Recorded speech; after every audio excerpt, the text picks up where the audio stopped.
오늘은 다윗 이래 가장 훌륭한 히스기야 왕, 다윗 이래 가장 훌륭한 히스기야 왕이라는 제목으로 말씀을 상고합니다. 드디어 이제 히스기야 왕이 나타났습니다. 그는 다윗 이후로 가장 하나님이 기쁘게 쓰신 왕이었어요. 그래서 히스기야는 유다의 13대 왕인데 이제 다윗은 통일 왕국이었고 그 아들 솔로몬까지는 이제 통일 왕국이 이어졌습니다. 그러나 그 손자 르호보암부터는 이제 나라가 두 쪽이 났어요. 그래서 남쪽은 유다 지파와 베냐민 지파가 합해서 유다 나라가 되고, 북쪽은 여로보암이라는 사람이 10지파를 모아서 또 이스라엘이 됐어요. 이렇게 이제 한 200여 년 정도가 이제 흐른 겁니다. 그러는 사이에 북이스라엘은 하나님께도 버림을 받고 아수르에게 정복을 당해서 완전히 멸망해 버려요. 그 시점이 지금 히스기야가 왕이 되는 시점입니다. 그래서 이스라엘은 히스기야가 왕 되자마자 이스라엘 완전 멸망하니까 이미 이제 침략을 당하고 있던 상황에 남유다는 아하스라고 하는 가장 극악한 왕이 죽고 아들 히스기야가 왕이 되면서 이제 아수르가 이스라엘 정복한 다음에, 그러니까 제일 먼저 아수르가 바로 밑에 있는 아람을 정복하고 그 다음에 이스라엘 정복하고 그 다음 유다를 정복할 차례인데, 이제 이 히스기야가 나라를 아주 완전히 개벽을 시켰어요. 정치적인 개혁, 종교적인 개혁. 그래서 무장을 딱 시킨 상태에서 아수르가 쳐들어왔는데 그래도 당할 수가 없죠. 워낙 아수르는 제국을 이뤄놨기 때문에. 그런데 하나님 기적이 일으켜서 히스기야 시대에 유다가 아수르를 물리치고, 그 아수르 왕이 고국에 돌아가서 암살당해서 죽고, 그러면서 아수르가 서서히 지리멸렬해진 거예요. 그러니까 이 역사적인 관점과 이 성경의 신앙적인 관점이 일치하고 있는 것은, 역사가 그렇게 됐고 신앙적으로는 바로 하나님이 히스기야를 통해서 그 강대한 제국을 무너뜨리는 시작을 하신 거라 이 말이에요. 놀라운 이 역사의 전환점이 바로 이 히스기야가 등장할 때 일어난 겁니다. 그래서 하나님이 히스기야를 다윗 다음으로 아주 훌륭하게 인정하셔요. 오늘 본문에도 이미 나와요. 그래서 우리가 이제 그 히스기야의 신앙을 오늘 살펴보려고 그러는데, 이 배경이 있어요. 배경. 사람은 그 주변의 영향을 받게 돼 있는데, 잘 될 사람은 나쁜 영향을 선하게 바꾸는 사람이 있어요. 바로 히스기야가 그래요. 자기 아버지가 지독하게 나쁜 사람인데, 나는 저렇게 살면 안 되겠구나 하는 거를 마음에 깊이 담아가지고 아버지하고는 정반대로 사는 거예요. 될 사람은 이렇게 마음이 움직이는데, 안 될 사람은 그 악한 애비에 하는 짓을 그대로 따라서 해요. 그래서 더 나빠져요. 근데 히스기야는 될 사람이어서 아버지의 악영향을 선하게 바꿔버린 사람. 뿐만 아니라 외갓집이 훌륭해요. 그 외할아버지가 여기 이제 본문에 나오는데, 이 스가리아라고 하는 사람이 외할아버지예요. 근데 이 사람이 이사야 8장 2절에 잠깐 나오는데, 한마디로 진실한 증인이다, 이렇게 스가리아를 평가해요. 그래서 이사야가 자기가 하는 말에 증인을 세운 사람이 바로 이 히스기야의 외할아버지였어요. 그가 제사장이었고, 이사야가 아주 가장 절친하게 믿었던 두 제사장 중에 한 사람이 히스기야의 외할아버지예요. 그러니까 이사야와 절친이면서 아주 진실한 증인인 외할아버지가 어려서부터 이사야와 함께 이 히스기야를 어려서부터 계속 영향을 준 거예요. 그래서 히스기야는 아버지의 악영향은 선하게 돌리고 외할아버지와 이사야 선지자를 가까이 하면서 계속 신앙 공부를 해서 25세 왕이 됐을 때 그는 즉시 정치적인 개혁을 일으켜서 아수르를 끊어버려요.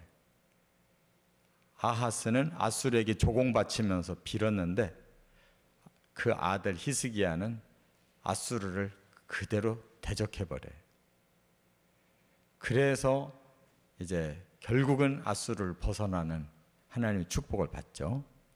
그리고 바로 종교개혁을 일으켜가지고 그냥 아버지가 성전 문 닫아놓은 거 싹 다시 원점으로 돌려서 하나님의 계명이 완벽하게 돌아가도록 이렇게 종교개혁을 한 사람. 이제 그 내용의 시작이 오늘 본문인데 세 가지로 우리가 신앙을 살펴봅니다. 첫째, 1절부터 4절까지는 하나님의 소원을 이루어드렸다 하는 거예요. 하나님이 대대로 유다에게 소원을 가지고 있었어요. 그게 뭐냐면 하나님 믿으려면 제대로 믿어야 되는데 꼭 하나님의 아주 눈에 가시 같은 것을 이스라엘이 계속 두고 있었어요. 그게 뭐냐? 산당이었어요. 산당. 이 다윗은 산당을 없앤 사람인데 솔로몬부터 산당이 다시 세워지는 거예요. 그래서 유다 나라가 계속 산당이 존재하고 하나님이 그 왕들의 시대마다 산당에서 제사했다라는 말을 계속 집어넣으셨어요. 그러니까 하나님 마음에 아주 소원이 뭐냐면 제발 여호와 성전에서만 제사드리고 딴 데서는 일체 금하기를 원했는데 모든 왕들이 다 산당을 그대로 두고 이 솔로몬부터 이어지는 그 산당 제사가 계속 있으니까 신앙이 정통하지 않고 항상 삐뚤어져 있었어요. 사적인 그런 우상적이고 신비주의적이고 이런 신앙이 항상 곁들여 있으니까 하나님 마음이 불편한 거예요. 근데 히스기야가 드디어 산당을 제거해요. 아주 알턴니가 빠진 거고 오랫동안 체해 있던 것이 뚫린 거예요. 하나님 마음을 그야말로 잠언 말씀처럼 이렇게 시원하게 해드린 이 사람이 히스기야예요. 왕이 되자마자. 그래서 다윗의 모든 행위와 같이 여호와 보시기에 정직했다. 이런 말이 앞에 어디 있었어요? 다윗과 같이 하나님 앞에 정직했다. 이렇게 다윗과 동등한 평가를 받은 사람이 어디 있어요? 그리고 여러 산당들을 제거했고 주상을 깨뜨리고 아세라 목상을 찍어내고 모세가 만든 놋뱀이 그때까지 우상화돼 가지고 사람들이 그 앞에서 분향을 하면서 기도했다는 거예요. 모세가 놋뱀 만든 적이 있잖아요. 민수기 21장에.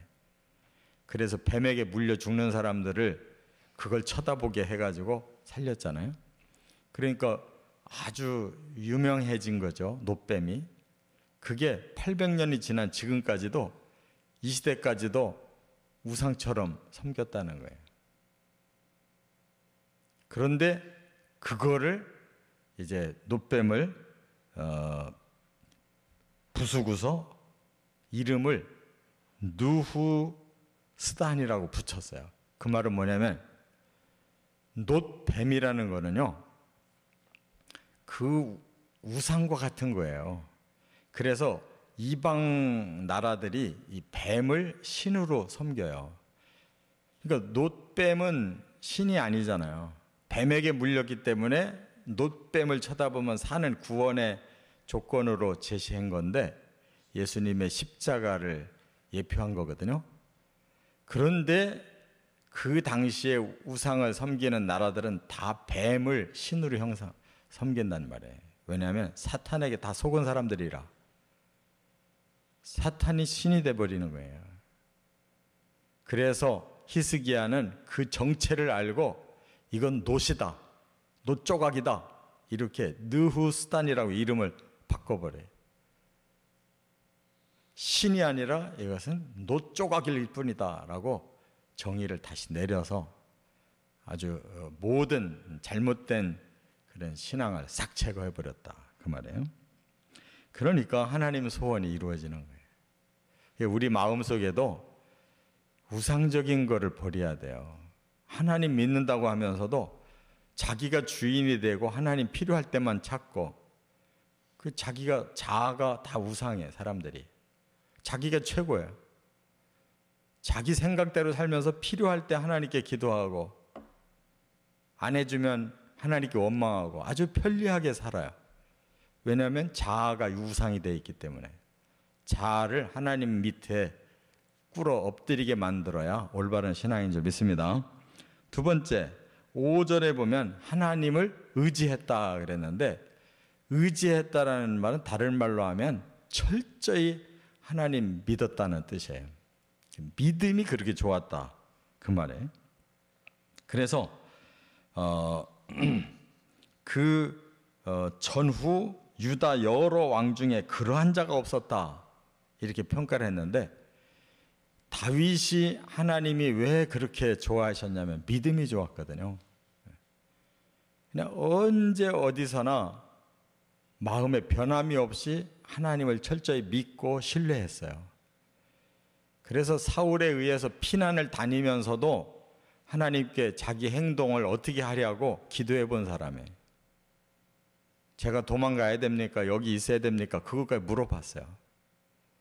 그러니까 완전히 하나님을 의지하고 살았기 때문에 다윗을 하나님이 책임지지 않을 수가 없었어요.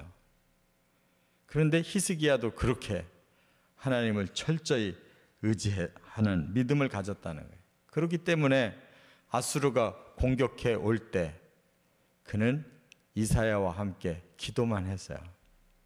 저들을 물리쳐 달라고. 그러니까 하나님이 기적을 일으켜서 아수르 군대 18만 5천 명이 한순간에 재앙을 당해가지고 도망가게 만들어서 역사의 전무후무한 아수르 제국을 물리친 나라의 왕이 히스기야예요. 그가 얼마나 믿음이 좋았는지 죽을 병이 걸렸을 때 이사야가 와서 보고 당신은 곧 죽는다 그랬는데도 하나님 앞에 매달리니까 하나님이 15년 수명을 연장해 줬어요. 그가 왕이 된 지 14년 때 바로 죽을 병 걸려서 죽었으면 나라가 제대로 안 세워지잖아요. 하나님 앞에 매달려 기도한 거예요.